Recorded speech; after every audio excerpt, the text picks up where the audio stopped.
Bueno, y nosotros continuamos en este Café Nacional. Cuando son las 8:19 de la mañana vamos a hablar sobre la primera infancia y el aprendizaje que tenemos que tener todos en esos primeros años de vida. Ya casi vamos a ver a partir de qué momento y hasta cuándo se acaba esa primera infancia. Para esto nos acompaña Giselle Alpizar, jefa del Departamento de Educación de Primera Infancia del MEP, y también Ofelia Montoya, que es asesora nacional de Primera Infancia del MEP, porque nos trae este tema tan bonito sobre la primera infancia, pero además cómo podemos crear espacios de aprendizaje en estos años. Así que bienvenidas, gracias por acompañarnos esta mañana aquí en Café Nacional. Muchas gracias.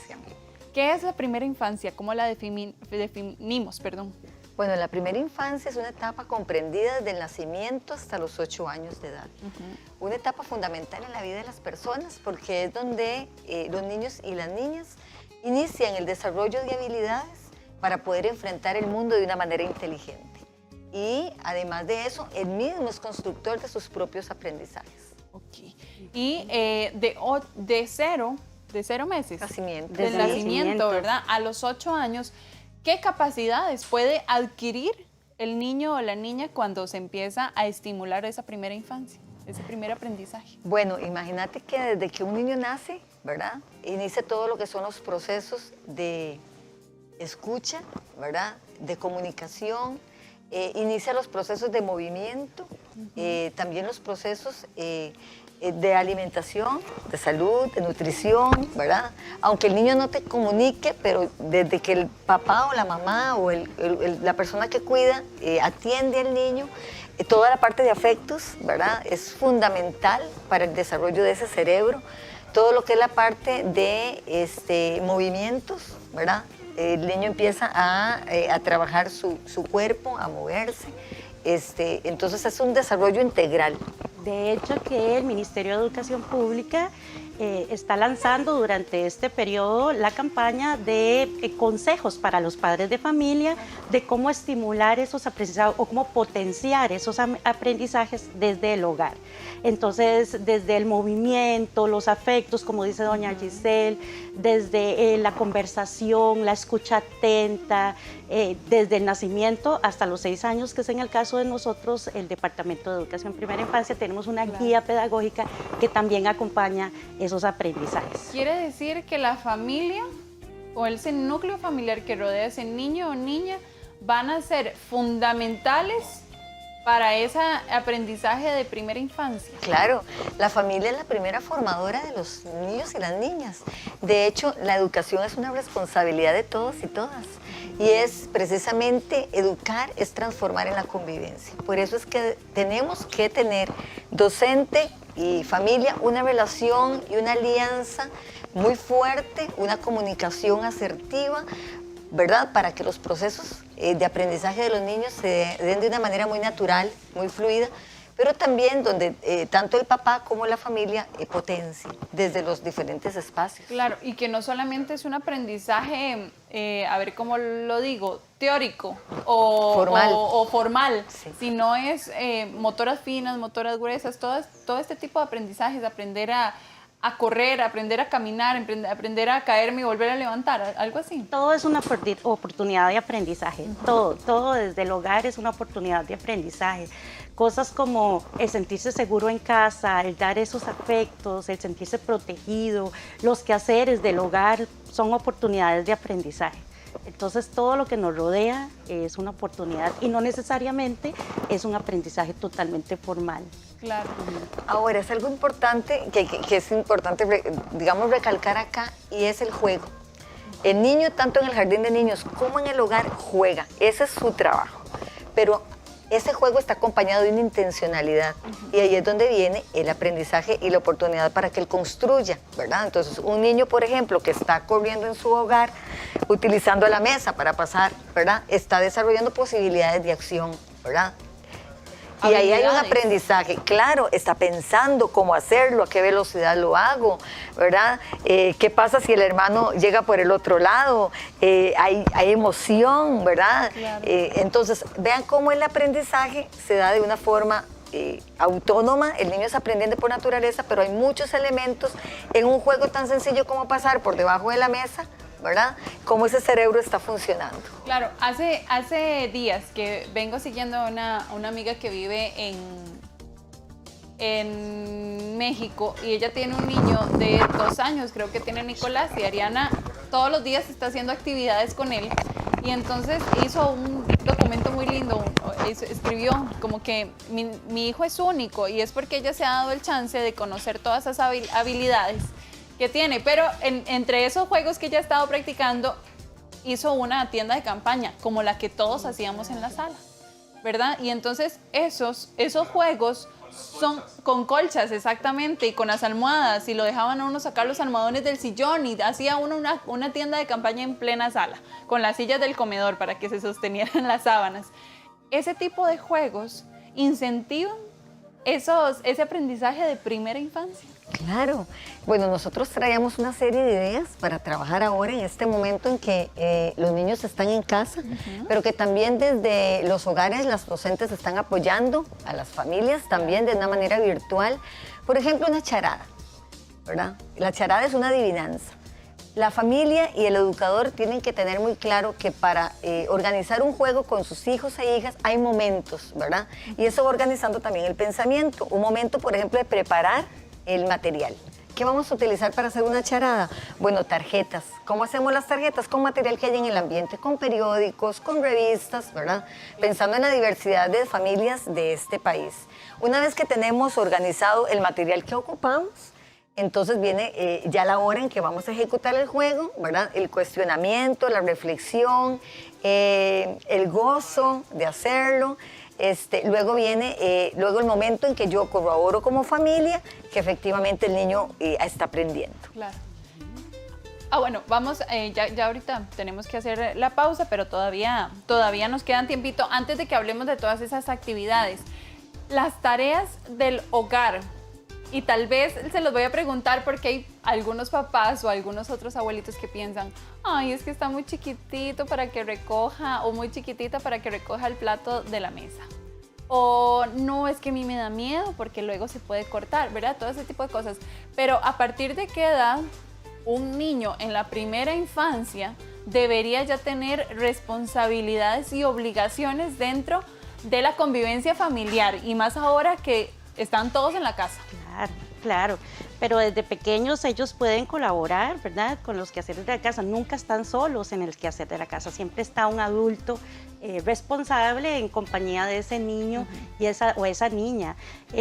Recuerdo que yo, por ejemplo, a mi bebé cuando estaba pequeña le cambiaba el pañal y le daba el pañal para que ella lo fuera a botar, ¿verdad? Pequeñas acciones que comiencen a tener ese sentimiento los niños de colaboración, de cooperación, de convivencia en casa.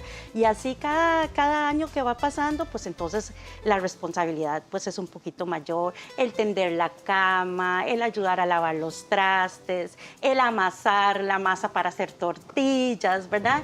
Que no necesariamente... De queso unas empanaditas con cuidado con el aceite, ¿verdad? Pero sí, que amasen la masa, que hagan la tortilla.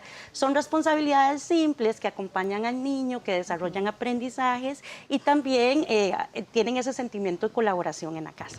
Hay algo fundamental, ¿verdad? En primera infancia, y es que si queremos educar para una nueva ciudadanía, que es lo que en este momento estamos apostando a través de una transformación curricular, son personas autónomas, personas independientes. Eso es lo que ocupa el país, pero tenemos que formarlos de esa primera infancia. Entonces, como decía Ofelia, desde que el niño recoge sus zapatos, desde que el niño recoge su platito y lo coloca donde la familia tiene dispuesto a que lo lleve, desde que él seleccione su ropa, qué me quiero poner hoy, ¿verdad? ¿Cómo me visto? ¿Cómo selecciono? ¿Cómo organizo? ¿Cómo me baño? ¿Verdad? Desde la parte de la limpieza. ¿Por qué se está dando esto en este momento histórico, el asunto de los hábitos? Porque el hábito es algo que el niño lo hace todos los días de la vida. Entonces, para poder ir a comer, es parte de la autonomía, es aprender a lavarse las manos, que es algo que es constante y permanente. Entonces, tenemos que trabajarlo, ¿verdad? Y es algo que, bueno, vamos a sentarnos a la mesa, además de recoger el platito, pero tenemos que tener todos los hábitos. ¿Qué pasa después de que comemos? Además de llevar el platito, cepillarnos los dientes, ¿ves? Entonces, son cosas que la familia puede ir trabajando y que se fortalecen en el jardín de niños. Antes de hacer la pausa y para terminar como este primer bloque, porque en el siguiente quisiera que hablemos sobre todas esas herramientas, todas esas ideas que ustedes tienen y el trabajo que está que estaba haciendo el MEP para la primera infancia y el juego en familia y compartir en familia con esos chicos y chicas. ¿Qué pasa cuando en un hogar no se le da importancia a esta etapa de la vida de los niños y niñas, entre los 0 y los 8 meses? ¿Cuáles son las consecuencias a futuro que podemos tener en personas adultas? ¿Qué pasa? ¿Qué pasa? Muchas cosas. Recordemos que el niño siente, piensa y actúa, ¿verdad? Entonces, ¿qué pasa cuando un niño no tiene rutinas, no organiza su pensamiento, ¿verdad? Entonces se presenta todo lo que es la parte de indisciplina. ¿Qué pasa cuando un niño no tiene buenos hábitos de salud y nutrición, ¿verdad? Entonces ahí es donde tenemos o la desnutrición o la obesidad. Practicar la actividad física es fundamental. ¿Qué pasa cuando una persona pues no tiene los hábitos de la lectura, ¿verdad? Que se inician desde la primera infancia, de una comunicación fluida? Entonces hay problemas en la percepción, memoria y atención, ¿verdad? Que necesitamos, porque leer no es leer por leer, es descifrar, es comprender, es interpretar. Igual va a pasar con la comunicación, ¿verdad? ¿Qué sucede cuando la persona, por ejemplo, no valora a su familia? Entonces hay conflictos, ¿verdad? Se da la parte de violencia, porque la convivencia también es una habilidad de aprender a convivir. Entonces todas esas cosas son las consecuencias de lo que va a vivir un ciudadano en un futuro si no se viven desde la primera infancia, recordando que son los pilares fundamentales para la vida. Muy bien. Vamos a hacer una pausa y ya casi regresamos con este tema tan interesante. Ya sabe, puede llamarnos al 2220-7550 o a través de nuestro Facebook Live hacer sus consultas. Ya casi volvemos con más. Costa Rica es mi patria querida, una montaña que besa una nube, un jardín lleno de flores y sueños, todo un Edén con un pueblo bello. Al parecer nací en una familia muy moderna. Cuando ensucio el pañal, me cambia papá o mamá. Cuando el perro lo hace, recogen sus desechos en una bolsa. Siempre andan pegados al celular, tanto que cuando ellos van al baño, lo llevan consigo. Y está bien ser modernos, pero no se pueden olvidar lo más importante: lavarse las manos con agua y jabón, toser o estornudar de la manera correcta y limpiar bien las superficies. Así evitamos muchas enfermedades. Son sonidos que infunden esperanza a los jóvenes mexicanos sin recursos de la Filarmonía Vallesana. ¿Menstruar todos los meses? Las mujeres indias toman decisiones radicales con tal de poder seguir trabajando. Y Gambia se hunde en montañas de basura. Pero una mujer está decidida a enfrentar el problema y revalorizar los desechos. Global 3000 a las 12 mediodía, con repetición martes a las 10 de la noche. ¿Cómo se prepara un angú de guineo en la sazón que nos une? Primero se ponen a hervir los guineos. Saltee cebolla, apio y chorizo en un sartén. Luego agregue momentos dulces. En lo que he probado de toda la competencia, ese ha sido el mejor plato. Otros amargos. Ni el montaje, ni el sabor. Disfrute de la sazón que nos une.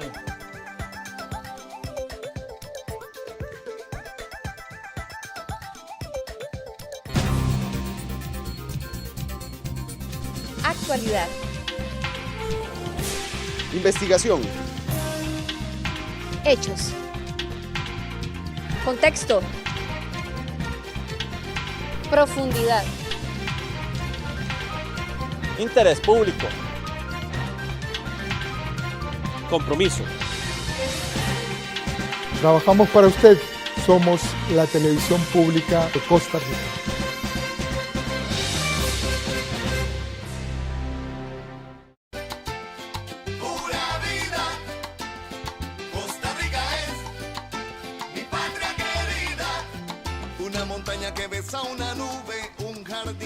Bueno, y nosotros continuamos hoy conversando sobre la primera infancia y ese papel de la familia en el modo de aprendizaje y cómo en estos días podemos reforzar mucho más esos aprendizajes de la primera infancia que conforman las edades de los 0 hasta los 8 años en los niños y las niñas. Y por eso nos acompaña doña Gisela Alpizar, ella es jefa del Departamento de Educación de Primera Infancia del MEP, y también Ofelia Montoya, asesora nacional de Primera Infancia. En la primera parte, pues yo creo que nos quedó bastante claro qué es y cuál es la importancia de poder estimular el aprendizaje y estimular el juego entre los niños y niñas.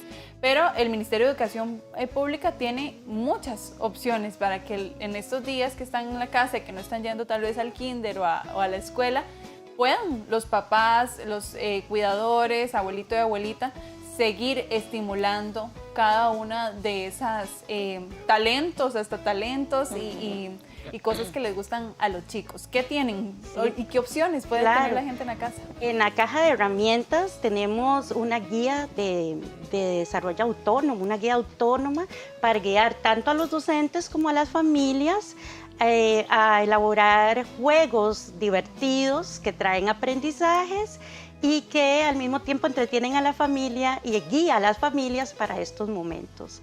Entonces ahí la pueden descargar, está en las páginas del MEP y pueden ustedes utilizarlas desde sus casas. Tenemos actividades como aprovechando en estos momentos el detective de la limpieza. ¿En qué consiste? Es todo un juego maravilloso. Imagínense que ese detective de la es una limpieza. cosa divina. Viene cómo se planifica con 4 retos, ¿verdad? Que es la planificación del juego, las preguntas que reflexionan, la ejecución del juego y la evaluación de los logros de esos aprendizajes que durante este juego hicimos en familia. Entonces se trata de planificar con los niños qué hace un detective, ¿verdad? De la primera pregunta, ¿qué es un detective? ¿Qué hace? ¿Qué utiliza?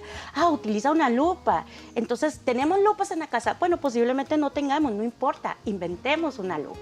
Entonces, con material de reciclaje, aprovechemos todo lo que tenemos en la casa, ¿verdad?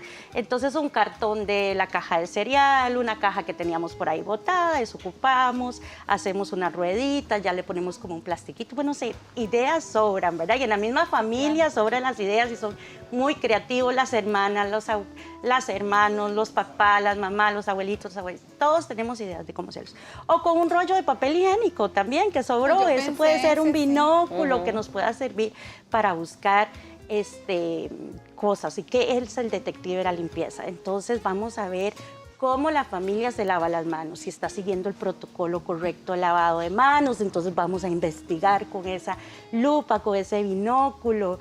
Y cuidado, familia, porque van a tener un detective bien sigiloso en ese sentido. Van a buscar en la casa si está limpio, si hace falta limpieza en algún lado. Es como el responsable de que la casa esté limpia. Claro, va a recoger todas esas pistas, ¿verdad? Entonces, en ese momento de planificación vamos a organizar el juego, vamos a ocupar de los materiales que vamos a utilizar. Hay detectives que usan capa, puede ser una cobija, una suéter. Hay detectives que usan sombrero, podemos buscar algo, la podemos confeccionar con un papel. Tenemos muchas cosas en el hogar con que podemos utilizar de eso. No tenemos que salir a comprar nada, mucho menos ahora que no podemos salir de la casa, sino con los mismos recursos que tenemos en la casa podemos hacer cosas maravillosas. Salir y hacer este juego de reflexión también, el momento de la reflexión, las preguntas que le podemos hacer nosotros como padres de familia, como cuidadores a los niños. No preguntas de sí y no. ¿Te gusta jugar? Sí. ¿Y te gusta jugar de esto? No, preguntas que vayan más allá, que logren construir pensamiento en los niños. ¿Qué hace un detective? ¿Has visto un detective alguna vez? ¿Qué herramientas utilizan los detectives? ¿Para qué se contrata un detective? Claro. ¿Verdad? La limpieza, ¿sabes cómo se lavan las manitas? Entonces, ¿cuáles son los protocolos que dice el Ministerio de Salud? Son oportunidades precisas para eso. Y la evaluación, entonces no se trata de una prueba o algo estructurado, sino también preguntas que vienen a verificar a la familia que realmente el niño en este proceso de juego familiar, logró aprendizajes. Entonces logró ver cómo se lavan bien. Yo ahorita estoy pensando, y sí, ¿verdad? Hay montones de opciones, pero a veces hay niños de todas las edades en la casa. Y entonces tengo uno chiquitito que tiene 2 años, el otro está en el kinder, tiene 6 y el otro tiene 10. Y familias muy grandes, ya uno en primer año de colegio. Y entonces, tal vez al primer año del colegio ya no le hace gracia jugar al detective. Pero al de 10, sí, él quiere ser el detective, pero el de 6 también, ¿verdad? ¿Cómo tratar de hacer esos juegos para que todos se interesen y no pierda, por ejemplo, si el niño o la niña de 6 años va a ser el detective y no llegue donde el hermanito de 13 o 14 y le diga, ay, no, déjeme, eso no nada que ver, ¿verdad? Porque así son los chiquillos. Claro. Y entonces puede que se desanime el juego. Y ya yo no quiero ser el detective porque mi hermano no me hace caso y porque no se está lavando las manos. ¿Cómo tratar de hacer ese tipo de juegos para que todos se involucren? Sí. Bueno, ahí es donde la familia, conociendo las características de sus hijos, ¿verdad? Es donde puede hacer roles, ¿verdad? Okay. ¿Cuál va a ser el detective? ¿Cuál va a ser, verdad?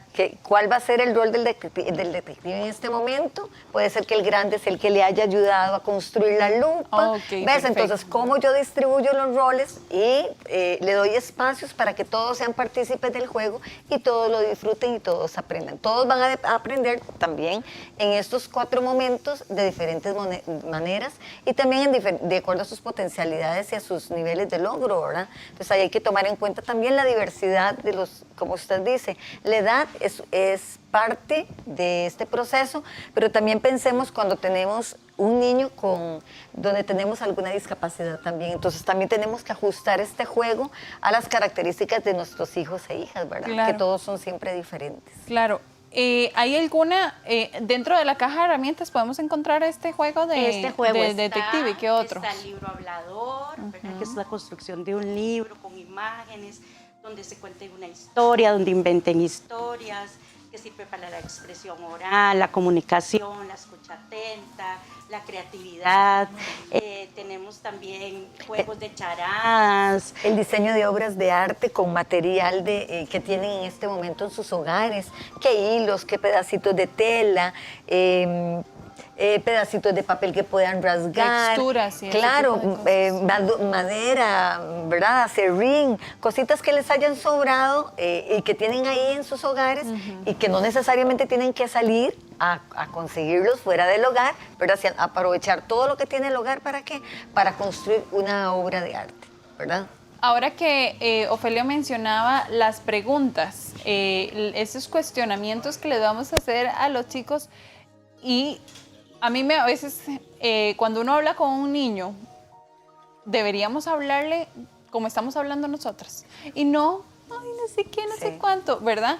Sino hablar normal, porque ellos igual nos están entendiendo. Entonces, que la pregunta sea una pregunta de peso. Claro. Y que no sea solamente, ¿y qué color le gusta? Para que nos digan solo el color. Claro, es que si queremos lograr en esa persona un pensamiento crítico y creativo, ¿verdad? Que es también algo de lo que también estamos trabajando desde el Jardín de Niños y desde la familia, tenemos que entonces generar una pregunta que provoque un reto cognitivo en los niños, es decir, que provoque pensamiento, ¿verdad? Entonces, por eso la pregunta tiene que ser con un nivel de dificultad, ¿verdad? Porque si solo vamos a decir sí o no, ¿verdad? Entonces, ¿qué pasaría si? ¿Qué te hace pensar? Por ejemplo, que esta obra de arte tenga un sentido para otra persona. ¿Qué te hace sentir? ¿Qué podría otra persona pensar o interpretar de la obra que vos hiciste? ¿Qué elementos podríamos incorporar en esta obra que en este momento no lo hicimos, pero que podríamos agregar en otro momento? El uso del color, de las texturas, ¿verdad? De los olores incluso, ¿verdad? Claro. Y ahí estamos desarrollando todo lo que son percepciones. Muy importante también validar esos sentimientos de los niños en esas preguntas, ¿verdad? Porque los sentimientos también generan pensamiento, entonces es muy importante validar esos sentimientos que sentiste, cómo te sentís con esto, qué pensás de lo otro, ¿verdad? Es muy importante también validar esos sentimientos. Sí, se requiere más tiempo porque a veces como papás o en el mismo jardín de niños planificamos alguna actividad que va a llevar muchos procesos, ¿verdad? Claro. Entonces, un juego no termina acá.